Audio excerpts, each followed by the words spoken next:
नमस्कार प्यारे बच्चों, स्वागत है आप सभी का एक बार फिर आपके अपने YouTube channel AK future academy में। मैं अजीत कपासिया। प्यारे बच्चों, आज मैं लेकर के आया हूँ आपके लिए class 10th history chapter 1 the rise of nationalism in Europe. इस चैप्टर को आज हम पूरा इसमें एक्सप्लेन करने वाले हैं और आपको इस चैप्टर को बड़े ही आसान तरीके से समझाने वाले हैं। चलिए शुरू करते हैं। सबसे पहले इस चैप्टर में कुछ ऐसी वर्ड मीनिंग आएंगी आपकी जिनको आपको पता होना चाहिए, क्योंकि किसी भी चैप्टर को हम तभी आसानी से समझ सकते हैं जब उसकी वोकेबलरी हमको अच्छे से पता हो।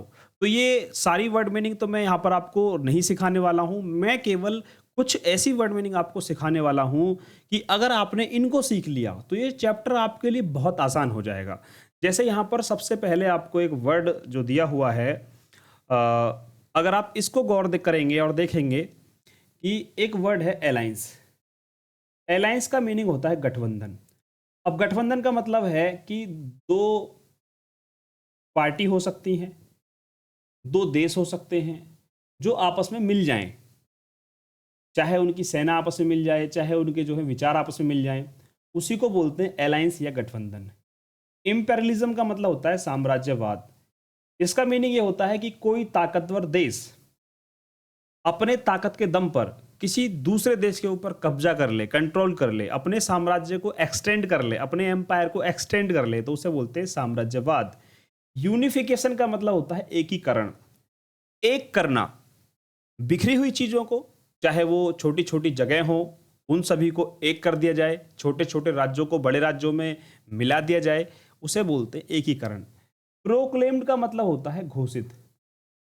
अगर कोई व्यक्ति खुद किसी चीज की घोषणा करता है तो उसे प्रोक्लेम कहते हैं। एक आपने सुना होगा डिक्लेयर। डिक्लेयर का मीनिंग क्या होता है? घोषणा। और प्रोक्लेम का मीनिंग भी घोषणा होता है। अगर कोई व्यक्ति स्वयं किसी चीज की घोषणा करता है तो उसे बोलते हैं प्रोक्लेम्ड। और एक जो डिक्लेयर होता है उसका मीनिंग होता है किसी दूसरे व्यक्ति के द्वारा कुछ भी काम किया जा रहा है, मतलब कोई घोषणा करी जाती है तो वो डिक्लेयर हो गई। किसी संस्था के द्वारा कोई चीज डिक्लेयर कर दी गई। और मैं खुद अपने आप प्रोक्लेम कर दूं कि मैं यूट्यूब की दुनिया का सबसे बड़ा टीचर हूं, या मैं कहूं कि इस देश का मैं सबसे बड़ा टीचर हूं, तो वो जो मैंने डिक्लेयर किया है उसे डिक्लेयर नहीं बोलेंगे, प्रोक्लेम बोलेंगे। सेल्फडॉम का मीनिंग होता है दास प्रथा, जिसे आप गुलामी भी कह सकते हो। ठीक है, सेल्फडॉम का मतलब क्या होता है? गुलामी, नौकरशाही, किसी का जो है नौकरी करना, किसी के कब्जे में होना। फीडुअल सिस्टम जो होता है आपका, ये यहाँ पर इसकी स्पेलिंग जो है गलत लिखी हुई है फीडुअल सिस्टम की, इसको बोलते हैं सामंती व्यवस्था। ये एक ऐसी व्यवस्था थी जिसमें क्या होता था कि जो राजा महाराजा हुआ करते थे वो सर्विस के बदले जमीन दिया करते थे, जमीन के टुकड़े दे दिया करते थे, जिसके बदले में जो है क्या होता था कि जो उनके यहाँ पर काम करने वाले लोग थे उनको पैसे नहीं मिलते थे, उसके बदले में जमीन मिलती थी जिस पर वो खेती वगैरह करके अपने परिवार का गुजारा कर सकते थे। परपोज का मीनिंग होता है प्रस्ताव, सुझाव। इन्फ्लुएंस का मतलब होता है प्रभाव। एल्गोरी का मीनिंग होता है रूपक। मान लीजिए कि मैं अपना एक मूर्ति बनवा दूं, मैं भविष्य में इतना महान बन जाऊं या इतना बड़ा बन जाऊं कि मेरी लोग पूजा करने लगे या मुझ में वो भगवान ढूंढने लगे, तो उसे बोलेंगे एल्गोरी या रूपक। इमेजिनेशन का मतलब होता है कल्पना। अब आप जानते हो कि कल्पना तो कोई भी कर सकता है, ख्याली दुनिया बना सकता है अपनी। रोमांटिज्म का मतलब होता है रूहानीवाद, ऐसी कोई चीज जो आपको आपके दिल तक जो है झंझोड़ कर रख दे, आपको अंदर तक को जो है मोटिवेट कर दे। ठीक है। रिवोल्ट का मतलब होता है विद्रोह। रेवोल्यूशन का मतलब होता है क्रांति। क्रांति क्या होती है कि किसी भी जगह पर एक बहुत बड़ा चेंज आता है तो उसे क्रांति कहा जाता है। और किसी भी व्यवस्था के खिलाफ जब लोग आवाज उठाते हैं तो उसे बोलते हैं विद्रोह। ऑटोनॉमी का मतलब होता है स्वयं सत्ता, यानी खुद की सरकार या खुद का शासन। एब्स्ट्रैक्ट का मतलब होता है आमूर्त, किसी को कोई रूप दे देना। ठीक है। फोकलिस्ट का मतलब होता है संगीतकार। इमरेज का मतलब होता है उदय होना या उभरना या सामने आना। प्रिविलेज का मतलब होता है विशेषाधिकार। डोमिनेंट का मतलब होता है प्रभुत्वशाली। यूनिवर्सल अडल्ट फ्रेंचाइजी का मतलब होता है सार्वभौमिक वयस्क मताधिकार, यानी एक निश्चित एज जिसके बाद सभी लोगों को वोट डालने का अधिकार मिलता हो, उसे बोलते हैं यूनिवर्सल अडल्ट फ्रेंचाइजी। लिबरल का मीनिंग होता है उदारवादी। रेडिकल्स का मीनिंग होता है सुधारवादी, कंजर्वेटिव्स का मीनिंग होता है रूढ़िवादी या परंपरावादी, रिवोल्यूशनरी का मीनिंग होता है क्रांतिकारी, डिप्लोमेट का मतलब होता है राजनिक, एबोलिशन का मतलब होता है समाप्त करना, खत्म करना है, उन्मूलन करना, सरफे का मीनिंग होता है मताधिकार, एब्सोल्यूट का मीनिंग होता है निरंकुश, ऑटोक्रेसी का मीनिंग होता है तानाशाही, मोनार्की का मीनिंग होता है राजतंत्र, डेस्पिक्ट का मतलब होता है चित्रित करना, डिप्लोमेसी का मीनिंग होता है कूटनीति, इमेजिनेशन का मतलब कल्पना, हायरार्की का मीनिंग होता है पद क्रम या श्रेणी क्रम या व्यवस्था। ये जो समाज के अंदर ऊंचे नीचे की व्यवस्था होती है वो ही क्या कहलाती है, आपकी हायरार्की या श्रेणी व्यवस्था कहलाती है, जहाँ आपको बता दिया जाता है कि सबसे ऊपर राजा हो गया, उसके नीचे फिर आपकी प्रजा हो गई, फिर उसके नीचे जो सारे जो लोग अधिकारी आ जाते हैं तो उसे बोलते हैं हायरार्की या पदक्रम या श्रेणी क्रम व्यवस्था। एथनिक का मतलब होता है जातीय या नरजातीय। तो ये कुछ वर्ड मीनिंग हो गई, इनको आगे और हम विस्तार से थोड़ा सा पढ़ने वाले हैं, तो ये मोटी मोटी आपको जानकारी होनी चाहिए। अब बात करते हैं इस चैप्टर की टाइमलाइन की। 707 यानी 7007 जिसे हम एक्ट ऑफ यूनियन कहते हैं, 1707, ये एक्ट ऑफ यूनियन क्या था, तो इस एक्ट ऑफ यूनियन के द्वारा फॉर्मेशन होता है यूके का। 7007 भी कह सकते हो या 1707 जिसमें बनाया गया था आपका एक्ट ऑफ यूनियन, जिसके द्वारा यूके का फॉर्मेशन हुआ था। अब यहाँ पर मैं आपको एक छोटी सी बात समझा के चलूँ, बहुत सारे बच्चे आज तक कंफ्यूज हैं कि ये यूके क्या है, ये इंग्लैंड क्या है, ये लंदन क्या है, और तो और बहुत सारे बच्चे यूं भी परेशान होते हैं कि ये यूएसए क्या है। बहुत सारे बच्चे यूएस बोल देते हैं, यूएसए बोल देते हैं, और बहुत सारे बच्चे इसलिए परेशान हैं कि ये ब्रिटेन क्या है। बहुत सारे बच्चे क्यों परेशान हैं, क्योंकि उन्हें पता ही नहीं है कि भैया ये ब्रिटेन क्या है। तो देखो, इंग्लैंड एक देश का नाम है, इंग्लैंड क्या है, एक कंट्री का नाम है, उस कंट्री की कैपिटल का नाम है लंदन। ब्रिटेन की बात करें बच्चों, तो ब्रिटेन एक आइलैंड का नाम है। किसका नाम है, एक आइलैंड का नाम है, एक द्वीप का नाम है। ठीक है, आप जानते हो आइलैंड जो होता है एक ऐसी जगह होती है जिसके चारों तरफ पानी होता है। मान लीजिए ये आपका समुंदर था, इस समुंदर में कोई आइलैंड है, ठीक है, यहाँ पर चारों तरफ इसके पानी है, तो इसको बोला जाएगा आइलैंड। ब्रिटेन जो है, इस आइलैंड के ऊपर 3 देश आपके बसे हुए हैं। उन देशों का नाम है इंग्लैंड, स्कॉटलैंड और वेल्स। 3 देश कौन कौन से ब्रिटेन आइलैंड के ऊपर बसे हुए हैं, इंग्लैंड, स्कॉटलैंड और वेल्स। यूके जो है ये 4 देशों का ग्रुप है, जिसके अंदर ये जो ब्रिटेन के अंदर तीनों देश हैं ये आते हैं, और नॉर्थ आयरलैंड भी इसके अंदर जो है शामिल होता है। तो यूके में 4 कंट्री आते हैं, जिनका नाम क्या क्या है, इंग्लैंड, स्कॉटलैंड, वेल्स और नॉर्थ आयरलैंड। बात समझ में आ गई। तो यूके एक ग्रुप है कंट्रीज का जिसमें 4 कंट्री आते हैं। ब्रिटेन एक आइलैंड का नाम है जिसके ऊपर 3 देश बसे हुए हैं। इंग्लैंड एक देश है जिसकी राजधानी क्या है, कैपिटल क्या है, लंदन है। यूएस की बात करें प्यारे बच्चों, तो यूएस जो है इसकी फुल फॉर्म है यूनाइटेड स्टेट ऑफ अमेरिका। इसको ही हम शॉर्ट में यूएस कह देते हैं। क्या कह देते हैं, यूएसए एक कंट्री है। जबकि अगर केवल आपसे बोला जाता है, जब अमेरिका की बात होती है कि भाई अमेरिका क्या है, तो अमेरिका एक कॉन्टिनेंट का नाम है। किसका नाम है, कॉन्टिनेंट का नाम है, जिसके 2 पार्ट हैं, नॉर्थ अमेरिका और साउथ अमेरिका। तो नॉर्थ अमेरिका और साउथ अमेरिका की जब भी बात हो रही है तो कॉन्टिनेंट की बात हो रही है, इनमें कई सारे देश आते हैं। जबकि यूएसए की बात हो रही है तो एक कंट्री की बात हो रही है। ठीक है, तो यूएसए या यूएस एक कंट्री है, जबकि अमेरिका कॉन्टिनेंट का नाम है, और अमेरिका के नाम के 2 कॉन्टिनेंट है, एक नॉर्थ कॉन्टिनेंट और नॉर्थ अमेरिका के नाम से कॉन्टिनेंट है, और एक साउथ अमेरिका के नाम से कॉन्टिनेंट है। तो जो नॉर्थ अमेरिका जो है, इस कॉन्टिनेंट के अंदर आता है आपका यूएसए। अब बात करते हैं प्यारे बच्चों 1789 की। तो 1789 में अगर हम देखें तो जो है आपका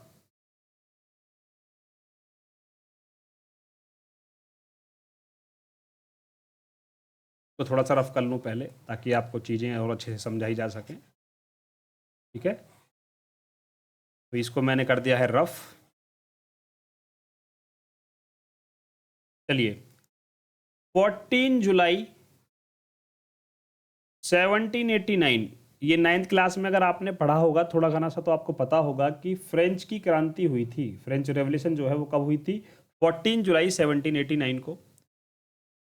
1797 टू 1815, तो 1797 से लेकर 1815 तक नेपोलियन ने कुछ लड़ाइयाँ लड़ी हैं, और उसका जो समय है वो 1797 से लेकर 1815 तक था। 1804 में नेपोलियन ने सिविल कोड बनाई थी और उसको इम्प्लीमेंट किया था। 1815 में कांग्रेस ऑफ वियना, 1815 में जब वाटरलू का वॉर हुआ था उसमें नेपोलियन की हार हो गई थी, तो उसके बाद कांग्रेस ऑफ वियना की गई थी और इसमें कुछ शर्तें वगैरह रखी गई थी, तो इनके बारे में विस्तृत रूप से हम आगे पढ़ेंगे। 1821 में ग्रीक स्ट्रगल या ग्रीक वॉर ऑफ इंडिपेंडेंस की शुरुआत मानी जाती है। 1830 जुलाई रेवोल्यूशन।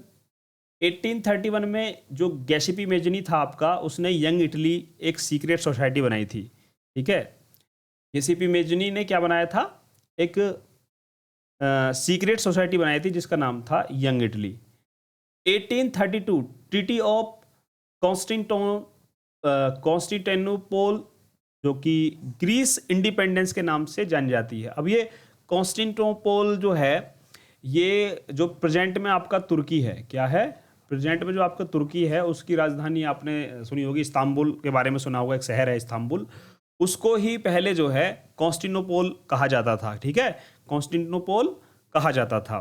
तो ये 1830 में हुई है ट्रीटी ऑफ कॉन्स्टेंटिनोपल, जिसे हिंदी में जो है हम कुस्तुनिया की संधि के नाम से भी जान जाते हैं। इस संधि के बाद ही जो है ग्रीस जो है, जिसे हम एथेंस कहते हैं, वो इंडिपेंडेंट हुआ था। 1834 में जेब्रोलाइन एक कस्टम यूनियन बनाया गया था पर्शिया के द्वारा, और 1848 में स्प्रिंग टाइम ऑफ नेशनलिज्म या रिन्यूएशन ऑफ फ्रेंच मोनार्की, यानी 1848 में क्या होता है? रिन्यूएशन होता है, जो फ्रांस के अंदर जो मोनार्की चल रही थी, राजशाही तंत्र चल रहा था, उसका रिन्यूएशन होता है। नेक्स्ट है आपका 1859 से लेकर के 1817 तक यूनिफिकेशन ऑफ जर्मनी, यानी जर्मनी का जो एकीकरण है। कई बार आपका एमसीक्यू आ चुका है कि जर्मनी का एकीकरण का जो ड्यूरेशन है, टाइम है, वो कब से कब तक माना जाता है, तो 1859 से लेकर के 1870 तक। 1861 में जो विक्टर एमुनल सेकंड, वो अपने आप को यूनाइटेड इटली का राजा घोषित करता है। तो कई बार आपका क्वेश्चन ऐसे भी आ सकता है कि विक्टर एमुनल सेकंड कौन था? तो ये यूनाइटेड इटली का राजा था, इसने अपने आप को खुद को राजा घोषित किया है वहाँ का। 1866 से लेकर के 1871 तक ये यूनिफिकेशन ऑफ जर्मनी का जो है ड्यूरेशन रहा है, और 1871 में जर्मन एम्पायर जो है वो बनाया गया था। 1905 में स्लेव नेशनलिज्म, और 1984 में फर्स्ट वर्ल्ड वॉर हुआ है आपका। अगर हम बात करें प्यारे बच्चों वर्ल्ड वॉर की, तो आप सब लोग जानते हैं कि फर्स्ट वर्ल्ड वॉर जो है, कौन सा? फर्स्ट वर्ल्ड वॉर 1940 को शुरू हुआ था और 1989 तक चला है। अगर हम बात करें सेकंड वर्ल्ड वॉर की प्यारे बच्चों, तो आप जानते हैं कि 1939 से लेकर के 1945 तक जो है आपका सेकंड वर्ल्ड वॉर चला है। चलिए अब शुरुआत करते हैं अपने चैप्टर की। तो इस चैप्टर में कुछ ऐसे लीडर्स हैं, रिवोल्यूशनरी हैं, रूलर्स हैं, जिनसे आपके सीधे क्वेश्चन बन सकते हैं, एमसीक्यू या वेरी शॉर्ट। कभी कभी शॉर्ट क्वेश्चन भी इनसे पूछ लिए जाते हैं। जब हम चैप्टर को पढ़ते हैं तो सबसे पहले उस चैप्टर का पूरा पोस्टमार्टम कर देते हैं, कौन कौन सी चीज़ें ऐसी हैं इंपॉर्टेंट जो आपको पढ़नी चाहिए, आपको आनी चाहिए, पता होनी चाहिए। तो सबसे पहले हम इंपॉर्टेंट व्यक्तियों के बारे में पढ़ते हैं, जैसे कि आपका मेजनी के बारे में पढ़ते हैं, गैसिपी मेजनी। तो गैसिपी मेजनी कौन था? तो ये एक इटालियन नेशनलिस्ट था। क्या था ये? इटालियन राष्ट्रवादी, क्रांतिकारी और पॉलिटिकल एक्टिविस्ट था। रिवोल्यूशनरी का मतलब क्या होता है? क्रांतिकारी, और पॉलिटिकल एक्टिविस्ट का मतलब होता है जो कि राजनीति में सक्रिय रहने वाला लोग है होते हैं, उन्हें बोलते हैं पॉलिटिकल एक्टिविस्ट। इसने यंग इटली और यंग यूरोप नाम की सीक्रेट सोसाइटी जो है बनाई थी। इसने इटली के यूनिफिकेशन में महत्वपूर्ण रोल प्ले किया था, play important role in unification of Italy. इसे इटली के यूनिफिकेशन की आत्मा भी कहा जाता है। Soul of the Italian unification का मतलब क्या हो गया कि गेसिपी मेजनी को आत्मा कहा जाता है यूनिफिकेशन ऑफ इटली, यानी इटली के एकीकरण में सबसे ज़्यादा महत्वपूर्ण भूमिका किसकी थी, तो वो गेसिपी मेजनी की थी। नेक्स्ट आपका जो व्यक्ति है वो है काउंट कैमिलो डी कावूर। इसको इटालियन यूनिफिकेशन का मास्टरमाइंड माना जाता है, यानी कि सारी जो प्लानिंग थी वो कावूर की थी। इसे यूनिफिकेशन ऑफ इटली का की लीडर या मुख्य आप कह सकते हो या महत्वपूर्ण नेता माना जाता है या मुखिया। ये एक सच्चा देशभक्त और मोनार्किस्ट था। ये सार्डिनिया पीडमोंट का चीफ मिनिस्टर था। ये एक स्किल्ड डिप्लोमेट और स्ट्रेटेजिस्ट था, यानी कि इसे कूटनीतिज्ञ का बहुत अच्छी नॉलेज थी कि देशों के बीच में जो संबंध होते हैं, देखो डिप्लोमेट बोलते हैं जो दो देशों के बीच में अच्छे संबंध बनाता है, उनके रिलेशंस को और अच्छा करता है, चीज़ों को समझने की कोशिश करता है, तो उसको बोलते हैं डिप्लोमेट। उसने फ्रांस के साथ such as with France during Italian war, जब इटालियन वॉर हुए थे तो फ्रांस के साथ उसने जो है अलायंस किया है और इसमें उसकी महत्वपूर्ण भूमिका रही है। जब इटालियन वॉर चल रहे थे तो फ्रांस के साथ उसने एक अलायंस फॉर्म किया है और आप कह सकते हो कि इसका सबसे महत्वपूर्ण जो है इसमें रोल था। ओटो वन बिस्मार्क, ये ओटो वन बिस्मार्क कौन था, तो ये पर्शिया का प्राइम मिनिस्टर था। ओटो वन बिस्मार्क कौन था, तो पर्शिया का ये प्राइम मिनिस्टर था और ये जर्मनी का बाद में चांसलर बन गया था। इसने आयरन और ब्लड पॉलिसी अपनाई थी, इसको बोलते हैं लोह एवं रक्त नीति। अपने जो विरोधी थे, अपोनेंट थे, उनके लिए इसने बिल्कुल भी रहम नहीं किया है। अगर प्यार से बात नहीं बन रही है तो मार काट की नीति अपनाई है कि प्यार से नहीं मानता है तो जो है मारो और काटो। इसे जर्मन के यूनिफिकेशन का आर्किटेक्ट कहा जाता है। आर्किटेक्ट का मतलब रचयिता, यानी पूरी की पूरी जो जर्मन यूनिफिकेशन का जो स्ट्रक्चर तैयार किया है वो सारा का सारा ओटो वन बिस्मार्क ने किया है। Bismarck use strategy known as realpolitik, यानी बिस्मार्क के द्वारा जो स्ट्रेटजी यूज की गई थी उसका नाम क्या है, रियल पॉलिटिक है। यहीं से क्वेश्चन और भी बनता है कि who is the Bismarck of India, Bharat का बिस्मार्क किसे कहते हैं, तो भारत का बिस्मार्क सरदार वल्लभ भाई पटेल को कहा जाता है। सरदार वल्लभ भाई पटेल को आयरन मैन ऑफ इंडिया भी कहा जाता है, भारत का लौह पुरुष।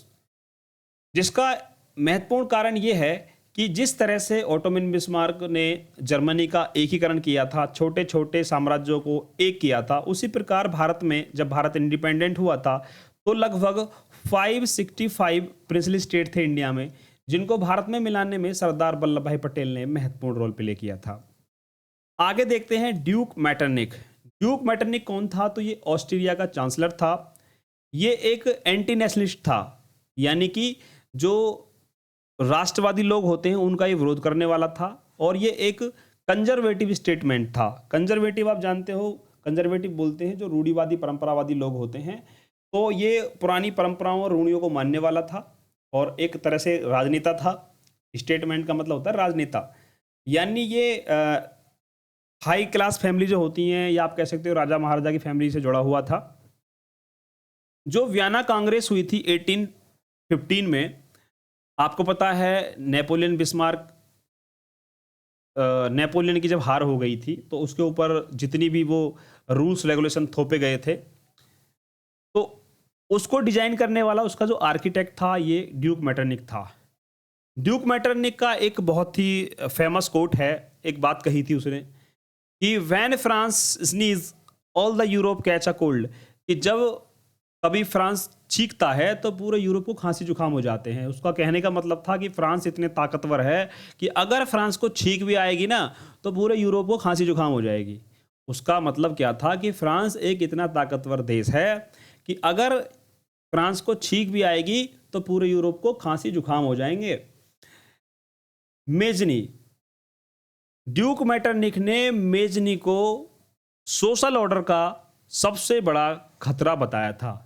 इसका मतलब ये था कि भाई मेजनी अगर रहेगा तो ये जो हमारी सोशल ऑर्डर चल रही है ना, कि ये नोबल्स हैं, ये कैलर्जी हैं, ये पीजेंट हैं, ये ऊंच नीच जो समाज में है, ये बिल्कुल ख़त्म हो जाएगी। तो इसलिए मेजनी को ख़त्म कर दो, वरना ये हमारे समाज को ख़त्म कर देगा। आप जानते हो कि जो रूढ़िवादी परंपरावादी लोग होते हैं, जो मानते हैं कि भाई जिनके पास में राजकाट है, मतलब आप कह सकते हो कि जिनके पास में सत्ता है या राजा हैं, तो वही बने रहने चाहिए। लेकिन जो मेजनी जैसे लोग हैं वो सबको इक्वल राइट दिवा देंगे, वो उसके खिलाफ हैं राजा महाराजाओं के। तो इसलिए मैं ड्यूक मेटरनिक ने कहा था कि सोशल ऑर्डर का सबसे बड़ा शत्रु कौन है, तो वो मेजनी है। John Gottfried header, John Gottfried header कौन था, तो ये रोमांटिक पर्शियन फिलोसोफर और पोइट था। फिलोसोफर का मतलब होता है विद्वान, क्या होता है, विद्वान। और पोइट का मतलब जानते हो, कवि, क्या होता है, कवि। Frederick William fourth, Frederick William fourth कौन था, तो ये पर्शिया का राजा था और ये रोमांटिस्ट ऑन थ्रोन, यानी जब रोमांटिज्म की जो एज आई थी उस समय जो है ये गद्दी पर बैठा था या वहाँ के शासन पर बैठा था। केसर विलियम फर्स्ट, ये पर्शिया का राजा था और 1816 से लेकर के 1818 तक का वहाँ का राजा रहा है और यूनाइटेड जर्मनी का ये राजा बना है। जब जर्मनी का यूनिफिकेशन कंप्लीट हो गया तो केसर फर्स्ट को वहाँ का जो है राजा घोषित किया गया था। विक्टर एमनल सेकंड यूनाइटेड इटली का राजा था। जब इटली का एकीकरण हो गया तो उसके बाद जो राजा बनाया गया है तो एक विक्टर एमनल सेकंड को बनाया गया है। जेसीपी गैरिबाल्डी, ये एक इटालियन नेशनलिस्ट और रिवोल्यूशनरी था, यानी एक राष्ट्रवादी और क्रांतिकारी था। कहाँ का, इटली का। इसने रेड शर्ट के नाम से एक आर्मी बनाई है, यानी इसकी जो आर्मी थी वो लाल कपड़े पहनती थी, इसे उसे लाल कुर्ती सेना भी कहा जाता है। इसने एक अभियान लॉन्च किया था जिसका नाम था एक्सपेडिशन ऑफ द 1000, हजारा अभियान, यानी इसके पास में 1000 सैनिकों की एक क्या थी, सेना थी, आर्मी थी, यानी 1000 सोल्जर्स थे इसकी सेना में, जो कि रेड ड्रेस पहनते थे, इसलिए उन्हें लाल कुर्ती भी कहा जाता है या रेड टी शर्ट आर्मी के नाम से भी जाना जाता है। Jacob and William Grimm, the Grimm brothers were German scholar and florist best known for collection and publishing Grimm fairy tale in 1812। Jacob और ग्रेम, विलियम ग्रेम जो हैं, इनको ग्रिम ब्रदर्स के नाम से जाना जाता है। ये जर्मन विद्वान और संगीतकार थे जिन्होंने कलेक्शन किया है अपने यहाँ के जो भी क्लासिकल या आप कह सकते हो या फोक सॉन्ग होते हैं, जो कहावतें होती हैं, और उन्हें पब्लिश किया है ग्रेम फेरी टेल के नाम से 1812 में। अब कुछ इंपॉर्टेंट टर्म के बारे में जानते हैं बच्चों, जो आपको कंफ्यूज कर सकती हैं। आपने पढ़ी होंगी अगर आपने ध्यान से इनको देखा है। एक वर्ड होता है रिफरेंडम या प्लेबिसाइट, प्लेबिसाइट या रिफरेंडम। इसका मतलब होता है कि the direct vote for of all the people of a region an important public question, यानी जब भी कोई पब्लिक क्वेश्चन होता है उसके ऊपर जो लोग डायरेक्ट वोट करते हैं उसे बोलते हैं रेफरेंडम। जैसे मान लीजिए किसी एरिया में आप जाओ और उनसे डायरेक्ट कोई क्वेश्चन करो कि भाई आप बताओ कि आप भारत में रहना चाहते हो या आप पाकिस्तान में रहना चाहते हो। उनसे डायरेक्ट आपने क्वेश्चन किया और डायरेक्ट जो लोग हैं या तो क्या कहेंगे कि हम पाकिस्तान के फेवर में हैं या फिर हम इंडिया के फेवर में हैं, ठीक है, तो उसे बोला जाएगा रेफरेंडम। हिंदी में इसको बोलते हैं जनमत संग्रह। डेमोक्रेटिक का मीनिंग होता है कि ये एक, इसको बोलते हैं हिंदी में लोकतंत्र या प्रजातंत्र। एक पॉलिटिकल सिस्टम होता है जिसमें जो सारी शक्ति होती हैं वो सिटीजन्स या देश के अंदर होती हैं। आप कह सकते हो कि जितने भी देश के नागरिक होते हैं। तो लोकतांत्रिक गवर्नमेंट कैसी होती हैं, जहां जनता के अंदर शक्ति होती है, जनता अपनी मर्जी से अपना लीडर चुनती है, ठीक है। एब्सोल्यूट का मतलब होता है निरंकुश, यानी एक ऐसी सरकार जहां पर जो शासक है या शासन है उसे कोई रोकने टोकने वाला नहीं है, वो अपनी मनमर्जी करता है या अपनी मनमर्जी चलाता है, तो उसको बोलते हैं निरंकुश, यानी जिसको कोई रोकने टोकने वाला ना हो। यूटोपिया, यूटोपिया एक ऐसी जगह है जो वास्तव में एग्जिस्ट नहीं करती है। यूटोपिया को बोलते हैं ख्याली दुनिया या काल्पनिक दुनिया। आपने मूवी वगैरह भी देखी होंगी। तो यूटोपिया ख्याली दुनिया, बहुत सारे लोग सपने देखते हैं, सपने में जन कहाँ से कहाँ पहुँच जाते हैं और जब वो उठते हैं उनको पता चलता है अरे मैंने सपने में ये देखा। तो यूटोपिया ऐसी ही चीज़ को जो है कहा गया है, एक ऐसा स्थान जो अगर आप देखो असलियत में कहीं होता ही नहीं है, वो केवल ख्यालों में होता है, उसे बोलते हैं यूटोपिया। कंजर्वेटिज्म का मतलब होता है एक पॉलिटिकल बिलीफ जिसमें पुराने रीति रिवाजों और परंपराओं के आधार पर ही जो देश की सत्ता है, शासन है, सारा सब कुछ है, उसको उसी तरह से चलाया जाना चाहिए। तो उसे बोलते हैं कंजर्वेटिज्म या रूढ़िवादी या कल्पनावादी। सरफेक का मीनिंग होता है वोट डालने का अधिकार। क्या होता है? वोट डालने का अधिकार।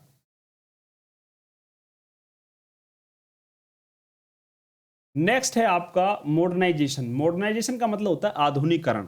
अब ये आधुनिकरण का मतलब क्या होता है कि मशीनरी का यूज करके पुराने रीति रिवाजों परंपराओं के आधार पर जो आपके डेवलपमेंट के आपके पास में संसाधन है उनको आप चेंज कर दो और वर्तमान समय के अनुसार, साइंस के अनुसार जो है चीज़ों को वैल्यू दो, नए सिस्टम को जो है बनाओ आप।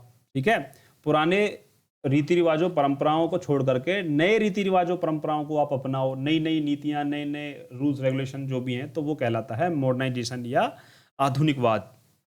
फेमिनिज्म का मतलब क्या होता है? तो ये एक प्रोसेस होती है जिसमें वुमेन राइट्स और उनके इंटरेस्ट और उसके आधार पर उन्हें समाज में आर्थिक और राजनीतिक समानता की बात करी जाती है। तो अगर कोई भी व्यक्ति ऐसा है, कोई भी व्यक्ति ऐसा है जो महिलाओं के समान अधिकार की बात करता है समाज के अंदर, चाहे वो आर्थिक हो या सामाजिक हो, तो उसे फेमिनिस्ट बोला जाएगा, नारीवादी। क्या बोला जाएगा उसे? नारीवादी। अगर महिलाओं के लिए समान अधिकार की कोई व्यक्ति बात करता है कि महिलाओं को भी समान अधिकार मिलने चाहिए, तो उसे फेमिनिस्ट बोला जाएगा। और इस तरह की जो सोच है वो क्या कहलाती है? फेमिनिज्म कहलाती है या नारीवाद कहलाती है। क्या कहलाती है? यदि किसी जगह पर महिलाओं को पुरुषों के समान समझा जाता है या उनको समान अधिकार मिले हुए हैं, तो उसे फेमिनिज्म कहा जाता है। और ऐसे लोग जो महिलाओं को समान अधिकार दिलाने की बात करते हैं, उन्हें हम फेमिनिस्ट कहते हैं। एथनिक का मतलब होता है related to common racial, tribal और कल्चरल ओरिजिन और background that community identify with itself. Ethnic का मतलब होता है एक ऐसा स्थान जहां पर किसी मानव जाति का उदय हुआ हो, वो उसी क्षेत्र में मिलते हैं। जैसे इंडियन है तो इंडियन का जो ओरिजिन है वो इंडिया से है। इसी प्रकार से आपको अफ्रीकन, तो अफ्रीकन जो है उनका जो ओरिजिन है वो अफ्रीका से है, तो उन्हें बोला जाता है एथनिक। हैब्सबर्ग एम्पायर जो है वो ऑस्ट्रिया में था। ऑस्ट्रिया का जो शासन है उसे हैब्सबर्ग के नाम से जाना जाता था। ओटोमन एम्पायर जो तुर्किश एम्पायर था उसे ओटोमन एम्पायर कहते थे। एल्गोरी क्या है? तो ये एक स्टोरी या इमेज होता है जिसमें किसी विचार को जो है प्रस्तुत किया जाता है किसी सिंबल के द्वारा, ठीक है, जिसका एक डीपर मीनिंग होता है या गहरा अर्थ होता है। एल्गोरी का मतलब है आपने कोई चित्र वगैरह इमेज के द्वारा कोई बहुत गहरी बात लोगों को समझाने की कोशिश करी। जैसे आपने इंडिया में भारत माता का चित्र के बारे में सुना होगा, तो भारत माता का मतलब है आप राष्ट्रवाद की भावना जागृत करने के लिए आपने एक चित्र तैयार कर दिया जो कि एग्जिस्ट करती नहीं है। रियल में कोई भारत माता नहीं होती है, केवल लोगों के अंदर राष्ट्रवाद की भावना जागृत करने के लिए भारत माता की जय बोली जाती है या भारत माता का चित्र वगैरह जो है वो दिखाया जाता है, बनाया जाता है।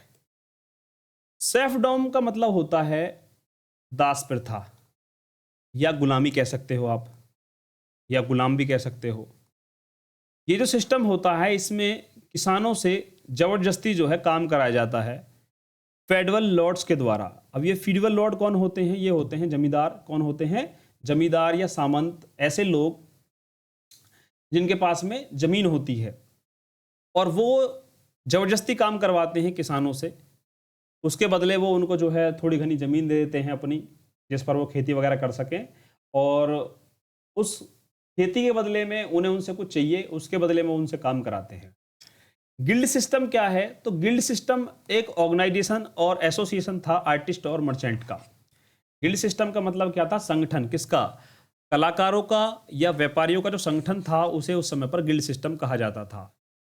फेडरल सिस्टम क्या होता है? ये फेडरल सिस्टम, तो ये फेडरल सिस्टम जो है ये एक सामाजिक, राजनीतिक और आर्थिक ऑर्डर था यूरोप में। कब? 19 से लेकर के 15 सेंचुरी तक, जहां पर जो राजा होता था वो कुछ जमीन नोबल्स या आप कह सकते हो अपने लोगों को सेवा के बदले में देता था। जमीन का कुछ टुकड़ा दे देता था खेती करने के लिए, उसके बदले में उनसे वो सेवा लेता था। जो भी उसके वफादारी होते थे, जैसे कि मिलिट्री मैन होते थे या जो भी राजा के यहाँ काम करते थे, तो राजा उन्हें पैसे के बदले पैसे नहीं देता था, बल्कि अपनी ज़मीन दे देता था थोड़ी घनी, जिस पर वो खेती कर सकें। तो उसको बोला जाता था फेडरल सिस्टम। क्या बोला जाता था? Federal system. अब बात करते हैं चैप्टर की शुरुआत की। यहाँ से चैप्टर शुरू होता है। अभी तक मैंने आपको जो जितना भी बताया, जानकारी दी है, वो सारी की सारी महत्वपूर्ण जानकारी थी। अब बात करते हैं फ्रेडरिक शुरू की। तो फ्रेडरिक शुरू जो है, ये कौन था? तो ये एक फ्रेंच आर्टिस्ट था, जिसने 4 प्रिंट्स की एक सीरीज बनाई थी। उन्हीं में से एक जो प्रिंट है, वो जो आपको यहाँ दिखाई दे रहा है, इसने एक इमेज बनाया है, प्रिंट बनाया है, जिसमें इसने दिखाया था dream of world wide democratic Republic. यानी इसने एक सपना देखा है, और उस सपने के आधार पर इसने जो है एक प्रिंट या इमेज तैयार किया है, जिसमें इसने पूरी दुनिया को जो है क्या दिखाया है? रिपब्लिक और डेमोक्रेटिक दिखाया है, लोकतांत्रिक और गणतंत्र दिखाया है। इस पेंटिंग में आप देखोगे कि अलग अलग देशों के जो लोग हैं, यूरोप और अमेरिका के जो हैं, वो क्या कर रहे हैं? मार्च कर रहे हैं। यहाँ पर आपको एक लंबी ऐसे लाइन जाती हुई दिख रही होगी। ये जो लाइन है, इसमें अलग अलग देशों के जो लोग हैं वो दिखाए जा रहे हैं। और यहाँ पर आपको एक ये मूर्ति दिख रही है, जिसके हाथ में एक आपकी जो है मशाल लगी हुई है। तो ये स्टैचू ऑफ लिबर्टी है। ये क्या है? स्टैचू ऑफ लिबर्टी है। On earth remain the symbols of absolute government can seen sharing their distrust of monarchical government. यहाँ पर आपको ज़मीन पर कुछ महल वगैरह के टुकड़े टूटे हुए दिख रहे हैं। इसका मतलब है कि जनता ने या लोगों ने जो मोनार्कल गवर्नमेंट थी, राजशाही शासन था, उसको उखाड़ के फेंक दिया है। ये जो टुकड़े दिखाई दे रहे हैं, ये राजा के महल के टुकड़े वगैरह दिखाई दे रहे हैं। कि इसमें ये प्रदर्शित किया गया है कि यूरोप और अमेरिका के जितने भी जो लोग हैं, वो सब लाइन में हैं, और उन्होंने जो है सत्ता को परिवर्तित कर दिया है। जनता ने जो राजतंत्र शासन था, उसको उखाड़ के फेंक दिया है, जो मोनार्की गवर्नमेंट थी। और ऊपर यहाँ पर आपको जो है जीसस क्राइस्ट, ये एंजल वगैरह जो दिखाई दे रही हैं। तो ऊपर दिखाया गया है कुछ सेंट वगैरह, जो कि स्वर्ग है। ये स्वर्ग दिखाया जा रहा है आपको। यहाँ से ये लोगों को जो है क्या दे रहे हैं? आशीर्वाद दे रहे हैं कि बेटा तुमने ठीक किया है, जो भी तुम कर रहे हो वो बहुत बढ़िया है, हमारा आशीर्वाद तुम्हारे साथ है। अब the rise of nationalism in Europe, ये आपका चैप्टर था, चैप्टर का नाम था। इसकी शुरुआत कैसे हुई, कौन कौन सी घटना क्या क्या है? तो देखो, सबसे पहले आपको पता होना चाहिए कि नेशनलिज्म या राष्ट्रवाद किसे कहते हैं। तो strong feeling, love, loyalty and devotion for a nation is called nationalism. यानी अपने देश के प्रति सच्चा प्रेम, श्रद्धा, ईमानदारी और भक्ति भावना, यही क्या कहलाता है? राष्ट्रवाद कहलाता है, नेशनलिज्म कहलाता है। और राष्ट्रवाद का जो ये विचार है, ये यूरोप में 19वीं सेंचुरी में फैला, और इसके लिए वहाँ पर बहुत सारे जो राष्ट्र थे, उनका इंटीग्रेशन हुआ, और बहुत छोटे छोटे जो स्टेट थे, वो बड़े देश के रूप में जो है प्रसिद्ध हुए। यानी पहले क्या था? यूरोप के अंदर बहुत छोटे छोटे साम्राज्य हुआ करते थे। फिर लोगों के अंदर जब राष्ट्रवाद की भावना पैदा हो गई, तो वो छोटे छोटे राज्यों को मिलाकर के एक बड़ा देश का निर्माण हुआ। नेशनलिज्म जो है, ये जिम्मेदार होता है किसके लिए? राइज और फॉल ग्रेट एम्पायर। किसी भी बड़े से बड़े एम्पायर को राष्ट्रवाद जो है वो जमीन पर गिरा सकता है, और राष्ट्रवाद किसी भी छोटे से छोटे राजा को बहुत बड़ा महान बना सकता है। यानी जो साम्राज्य होते हैं, उनको ऊपर उठाने में और गिराने में सबसे महत्वपूर्ण जो रोल प्ले करता है, वो साम्राज्यवाद होता है, राष्ट्रवाद होता है। अगर लोगों के अंदर राष्ट्रवाद की भावना आ जाए, तो वो सामने से किसी को भी हटा सकते हैं, किसी को भी जमीन से आसमान पर ले जा सकते हैं, और किसी को भी आसमान से जमीन पर ला सकते हैं। अब बात करते हैं नेशन स्टेट की, कि नेशन स्टेट किसे कहते हैं। तो एक ऐसा नेशन जहाँ पर लोगों का समूह रहता है, और वो समान लैंग्वेज, कल्चर, हिस्ट्री और हेरिटेज, यानी नेशन स्टेट हम उसको कहेंगे जहाँ पर लोगों का समूह, जिनका भाषा समान हो, संस्कृति समान हो, इतिहास समान हो और विरासतें समान हो, उसे हम नेशन स्टेट कहते हैं। मॉडर्न स्टेट किसे कहते हैं? तो मॉडर्न स्टेट जो है एक ऐसा स्टेट होता है जहाँ पर जो पावर होती है वो सेंट्रलाइज्ड होती है, यानी कि केंद्रित होती है। पावर जो होती है वो कैसी होती है? सेंट्रलाइज्ड होती है, केंद्रित होती है। अब बात करते हैं अनरेस्ट रेनन की। अभी आपने फ्रेडरिक शरू के बारे में जाना कि हु वाज द फ्रेडरिक शरू। तो फ्रेडरिक शरू क्या था? एक फ्रेंच आर्टिस्ट था। इसी प्रकार से अनरेस्ट रेनन जो था वो एक फ्रेंच फिलोसोफर था, यानी कि एक फ्रांस का दार्शनिक था। फिलोसफर का मीनिंग क्या होता है? दार्शनिक। उसने जो है नेशन का जो है कॉन्सेप्ट दिया है। वो सबॉर्न यूनिवर्सिटी में प्रोफेसर था और वहाँ उसने जो है एक एस्से लिखा था और उस एस्से के अंदर उसने ये बताया कि जो राष्ट्रवाद की परिभाषा दूसरे लोगों ने बताई है, उसने उसकी आलोचना करी और उसके अकॉर्डिंग जो है राष्ट्रवाद की जो परिभाषा थी वो अलग थी। उसने कहा कि जो एक राष्ट्र होता है वो लंबे प्रयासों और बलिदानों और ईमानदारी का रिजल्ट होता है। यानी अनरेस्ट लेनिन का मानना था कि जो राष्ट्र होता है वो क्या होता है, या तो वो होता है एक लंबे प्रयास, लॉन्ग एफर्ट का मतलब लंबे प्रयास, सेक्रीफाइस का मतलब बलिदान और लॉयल्टी मतलब ईमानदार। यानी राष्ट्र का जो निर्माण होता है वो ऐसा नहीं है कि राष्ट्र का निर्माण एक दिन में हो जाएगा। राष्ट्र का निर्माण में बहुत लंबा समय लग सकता है। हजारों लोग बलिदान देते हैं, हजारों लोग की अपने देश के प्रति जो ईमानदार होते हैं उससे जो है राष्ट्र का निर्माण होता है। कुछ दिन पहले अनरेस्ट लेनिन से पहले जो लोगों ने परिभाषा दी थी कि भाई राष्ट्र का निर्माण उन लोगों के ग्रुप से होता है जो एक जैसी भाषा बोलते हैं, जिनकी एक हिस्ट्री है, जिनका कल्चर एक है। तो अनरेस्ट लेनिन ने इसका विरोध किया। उसने कहा कि हम केवल उस जगह को जो है राष्ट्र नहीं कह सकते जिनकी कल्चर एक है, जिनकी भाषा एक है, जिनकी हिस्ट्री एक है। हो सकता है कि उनका सब कुछ एक हो, लेकिन फिर भी जो है उन लोगों के प्रति या उन लोगों के मन में अपने देश के प्रति इतनी भक्ति भावना ना हो जितना जो लॉन्ग एफर्ट, लंबे समय से जो है प्रयास करते हैं लोग, अपना बलिदान देते हैं और ईमानदारी से देश के प्रति जो है अपने प्राण न्यौछावर करने की क्षमता रखते हैं, उसको जो है राष्ट्रवाद कहा है या राष्ट्र कहा है। आगे देखोगे कि उसने कहा कि ये नाम है उन महान लोगों का। भाई ये जो राष्ट्र है ये उन महान लोगों का नाम है या उन महान लोगों का है जिन्हें अपने ग्लोरी पर जो है, पास्ट ग्लोरी पर गर्व है, बहादुरी पर और सामाजिक कैपिटल पर और राष्ट्र के विचारों पर। तो अगर मोटी मोटी सी आप बात देखने की कोशिश करो तो यहाँ पर जो